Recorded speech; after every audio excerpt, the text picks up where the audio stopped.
beli ilmu. Ilmu yang tinggi tidak bisa dibeli, apalagi ilmu tentang ketuhanan. Tetapi kalau kita mengeluarkan uang, hanya melepaskan kemelekatan kita pada uang, supaya kita ihram, supaya jahitan-jahitan kita pada yang selain Tuhan dilepaskan dulu. Itu maksudnya, ya. Cerdas sedikit. Bagaimana kita bisa istirahat? Harus tidur. Tidur yang mana? Nah, tidur ini yang harus kalian cari ilmunya. Dan tidur ini tidak usah berjam-jam, hanya beberapa detik saja. Makanya di Quran surat Al-Ma'arij dikatakan, satu hari di alam cahaya sama dengan 50.000 tahun di alam dunia. Beberapa detik saja kita berada di alam itu, luar biasa. Kemarin di kelas online, saya membuka kemarin kelas online, yang hadir hampir 95 orang. Ada dari Hong Kong, ada dari Jerman yang ikut kelas saya. Saya cerita tentang rahasia pikiran dan rahasia nafas, dan saya singgung sedikit tentang itu. Pada nangis. Baru saya ajak meditasi sebentar saja, masuk melampaui yang berwujud, memasuki yang tak berwujud, masuk ke depan kesadaran murni. Nangis semuanya. Tidur itu yang harus kita miliki, ya. Wa ja'alnal laila libasa, dan jadikan malam sebagai pakaian. Apa sih malam itu? Kenapa malam harus jadikan pakaian? Apa artinya malam? Malam itu identik dengan kegelapan. Dan jangan lupa loh, kegelapan itu abadi. Saya tanya sekarang, ada gelap nggak di ruangan ini sekarang? Ada. Lo nggak kelihatan karena sedang terhalang oleh sinar matahari. Begitu sinar matahari nanti tidak ada lagi, kan gelap ada. Alam semesta ini sebetulnya diliputi oleh kegelapan. Bahkan matahari pun tinggal dalam kegelapan. Kenapa disebut pakaian? Pakaian itu sesuatu yang menutupi. Ini bukan cerita gelap yang itu, bukan. Cari ilmunya. Ini berita besar loh. Ya. Dan ini tidak akan mengerti kalau tidak mengalami sendiri. Wa ja'alnan nahara ma'asya, dan kami jadikan siang untuk penghidupan. Siang yang dimaksud bukan siang ini. Siang itu identik dengan terang. Artinya apa? Kalau ingin hidup benar, hiduplah dalam terang. Terang apa? Terang jiwa. Maka di Quran surat Ar-Rahman dikatakan Rabbul Masyriqain wa Rabbul Maghribain. Ada dua matahari yang harus kau kenal. Satu matahari jasmani, itu siang yang sekarang. Tapi satu lagi, matahari ruhani. Matahari ruhani itu tidak bergantung pada siang malamnya semesta ini. Orang yang sudah menemukan matahari ruhani, mau siang mau malam tetap saja bagi dia siang. Cari ilmunya. Gak saya bagi. Ini saya bagi clue-cluenya aja. Enak aja. Ini kisi-kisinya aja. Ini kalau mau ujian, masa ujian dikasih tahu soalnya. Saya paling kali ngasih tahu kisi-kisi aja. Ini kisi-kisi aja, kisi-kisi. Wa banaina fawqakum sab'an shidada, dan kami bina di atas kamu 7 buah yang kokoh.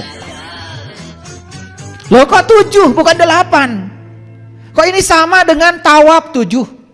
Kok sama dengan sa'i 7? Sama dengan melempar jumroh dengan 7 batu?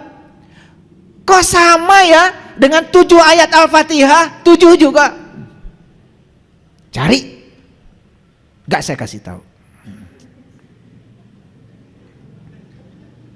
Dan leluhur kita udah ngasih isyarat. Shiratal Mustaqim itu ternyata rambut dibelah 7, bukan dibelah 8. Hebat ya leluhur kita.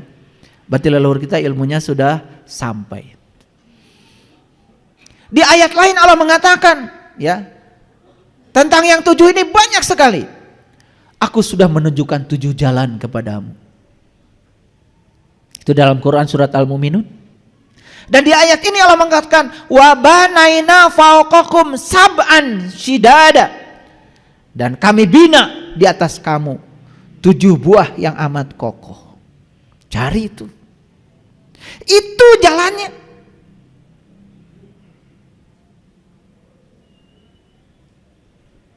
Itu yang disebutkan Shiratal Mustaqim. Tahu Shiratal Mustaqim? Shiratal ladzina an'amta alaihim. Jalannya orang yang mendapat nikmat. Jadi kalau kita ingin dapat nikmat yang sebenarnya, Allah sudah ngasih jalan di sini. Wa banaina fawqakum sab'an sidada. Keren banget ya. Ketika kalian sudah bisa menapaki perjalanan ke dalam diri, apa yang terjadi? Wa ja'alna sirajau wahaja. Dan kami jadikan pelita yang amat terang. Kalau sudah ketemu pelitanya. Allahu nurus samawati wal ardh. Masalu nurihi kamishkatin fiha misbah. Al misbahu fi jujajah. Ajujajatu ka'annaha kaukab. Allah adalah cahaya langit dan bumi. Perumpamaan cahayanya seperti yang bisa kau saksikan dalam mishkat, relung cahaya yang ada dalam dirimu. Di dalamnya ada pelita besar. Pelita itu dalam kaca. Kaca laksana bintang yang berkilauan seperti mutiara. Itulah yang disebut dengan nur ala nur, cahaya di atas cahaya. Yahdillahu li nurihi may yasha, dan Allah akan menunjukkan pada cahayanya siapa saja yang dikehendakinya. Mau dikehendaki oleh Allah? Mau dikehendaki oleh Allah? Tahu caranya. Punya kehendak. Allah itu hanya menghendaki mereka yang punya kehendak. Karena kudrat dan iradatnya Allah sudah ditiupkan dalam ruhmu, dalam ruhku, yang Allah tiupkan ke dalam diri kita. Jadi saat tubuh ini sudah sempurna, Allah tiupkan ruhku. Saat ruhku ditiupkan, kudrat dan iradatnya Allah dititipkan sebagian kepada kita. Makanya kita boleh berkehendak. Ketika kehendak kita dikehendaki oleh Allah, timbullah pertemuan dua kehendak. Sama seperti sekarang. Saya ada kehendak mengajar, Bapak Ibu ada kehendak belajar. Terjadilah proses belajar, mengajar. Hilang aja salah satu kehendak. Bisa terjadi ini? Gak bisa. Kalau saya gak mau ngajar, gak ada kajian ini hari ini. Betul? Jadi Allah tuh menghendaki bukan semena-mena. Allah menghendaki mereka yang punya kehendak. Apa artinya? Allah ingin semua dimulai dari dirimu sendiri. Kembali lagi pada judul kita. Telur pecah dari dalam jadi kehidupan. Tapi telur pecah dari luar jadi dadar telur. Silahkan. Mau jadi kehidupan atau dadar telur? Pilih. Pecah harus dari dalam. Oke? Oke. Udah mulai ya? Judulnya udah mulai tersambung ya? Oke. Ketika kita sudah bisa menemukan yang 7 kata Quran ini, berita besar ini, maka kamu akan melihat pelita yang amat terang. Wa ja'alna sirajau wahaja. Kalau sudah ketemu pelita yang terang, maka hidupmu tidak akan gelap gulita lagi. Wa anzalna minal mu'syirati ma'an sajjaja. Dan kami turunkan dari awan air yang tercurah. Lihat saya semuanya sekarang. Air tadi ada berapa? 2. Satu air jasmani. Untuk kehidupan jasmani. Tapi ada satu air lagi yang namanya air ruhani. Itu untuk kehidupan ruhani. Tubuh yang berasal dari tanah butuh air yang jasmani. Tetapi jiwa kita yang terbuat dari cahaya, nur ala nur, makanannya bukan air itu. Jiwa kita adalah cahaya, makanannya adalah cahaya. Makanya di doa mandi yang saya bacakan tadi, ana sukma mangan cahya, ana cahya mangan sukma, sarining bumi, sarining buana, ya Allah kang melek sajege. Orang yang sudah di level itu melek selamanya, itu namanya eling lan waspodo. Itu yang disebut dengan mawas diri. Gak akan terjatuh kalau sudah di situ. Gak akan. Bisnis berhasil biasa, bisnis gagal biasa.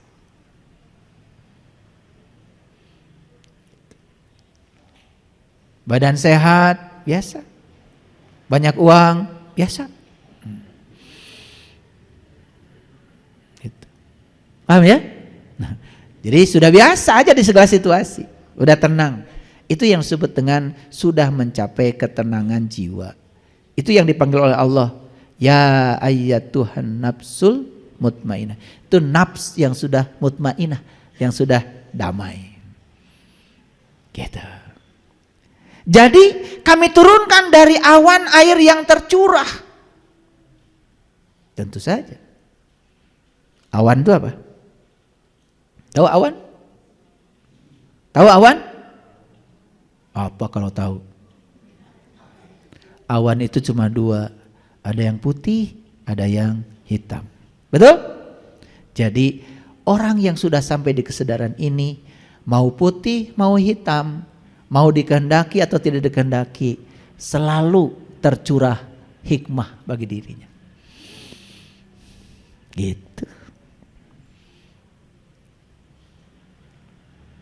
Bisnisnya sukses, hikmah. Bisnisnya gagal, hikmah. Orang baik, hikmah. Orang jelek, hikmah. Itu namanya semua awan bagi dia sudah menjadi curahan hikmah. Wah, tubuh subur. Orang yang seperti ini sudah tingkatan sekolahnya S4. Susah, senang. Susah, senyum. Senang, senyum. Jadi artinya sudah tidak ada susah, tidak ada senang, karena dua-duanya senyum. Susah, senyum, senang, senyum. S4. Ini sekolah paling tinggi. Jadi salah kalau mengatakan sekolah paling tinggi S3, S4. Kalau baru S3, satu tahap lagi kalian harus sekolah. Ya? Kalau sudah di level itu, ya sudah. Itu sudah siap itu untuk pulang. Udah siap pulang itu, udah berserah diri itu seutuhnya. Ya. Nah, baru masuk ayat yang ke-15. Linukhrija bihi habbabu wa nabata. Supaya kami tumbuhkan dengan air itu biji-bijian dan tumbuh-tumbuhan. Lihat saya semuanya. Kenapa gersang ini? Karena satu, tanahnya ini kurang baik. Dua, jarang terkena oleh hujan. Gitu aja. Hujan apa? Yang dimaksud hujan di sini adalah ma'ul hayat. Air kehidupan. Itu yang akan menghidupkan jiwa. Jadi banyak orang yang cuma hidup jasmaninya tapi mati jiwanya. Karena apa? Sering kena air jasmani tapi tidak pernah kena air ruhani.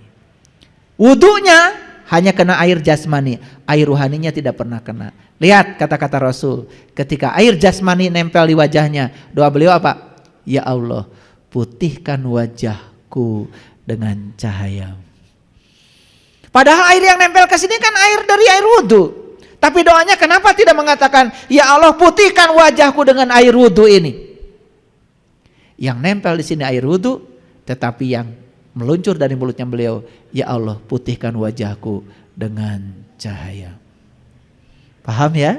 Paham? Jadi kita harus kenal berapa air? 2 air. Sudah kenal dua-duanya? Sudah kenal dua-duanya? Nah, yang belum kenal segera mengenali. Jadi kesimpulan sebelum saya lanjutkan, pecah dari dalam jadilah kehidupan, pecah dari luar jadilah kematian. Yuk, jujur, selama ini kita beragama dari dalam atau dari luar? Dari luar. Betul? Jujur ya. Selama ini yang menggerakkan kita sholat apa? Ingin pahala, takut siksa. Luar apa dalam? Luar. Betul? Kalian tuh gak mau sholat karena tidak merasakan enaknya sholat, tapi malu sama tetangga. Luar ke dalam, dalam keluar. Malu sama tetangga berarti dari luar. Sebetulnya males Jumatan, cuman teman-teman udah bawa sajadah di kantor, betul? Akhirnya malas-malas pun paling belakang lagi. Padahal di sini dongol. Nyampe di masjid, imamnya, khotibnya, ceramahnya panjang, tambah kesel. Begitu sholat, bacaannya panjang, surat Al-Baqarah, tambah kesel. Jadi kita jadi menyiksa diri sendiri. Kenapa? Karena sebetulnya yang menggerakkan kita adalah faktor eksternal, bukan internal. Mohon maaf saya bicara begini, saya pernah berada di situasi itu. Jadi pengalaman. Makanya saya jadinya nggak mau sekarang membodohi diri saya sendiri. Saya ingin Jumatan ya dari dalam saya.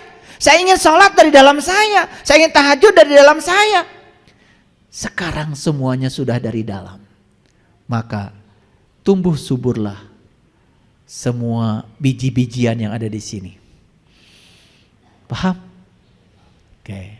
Jadi biji-bijian kalian sekarang tumbuh subur atau merana? Kenapa? Salah jalan. Harusnya dari dalam keluar, ini dari luar ke dalam. Ngerti ya judul ini? Nah, ini saya kalau bikin judul itu ada maksudnya, ada maksudnya. Makanya kajian-kajian saya judulnya beda. Karena saya tidak mau sama, ya. Nggak akan di kajian saya meningkatkan iman dan takwa. Nggak ada judul itu. Tetapi dengan saya bahas ini, meningkat gak iman? Meningkat gak takwa? Iya. Jadi kalau ingin meningkatkan iman dan takwa, kira-kira dari luar ke dalam atau dari dalam keluar? Di dalam. Kalau gitu Nabi Muhammad sholatnya mi'raj dulu, sholat dulu. Ketemu dulu, nyembah dulu.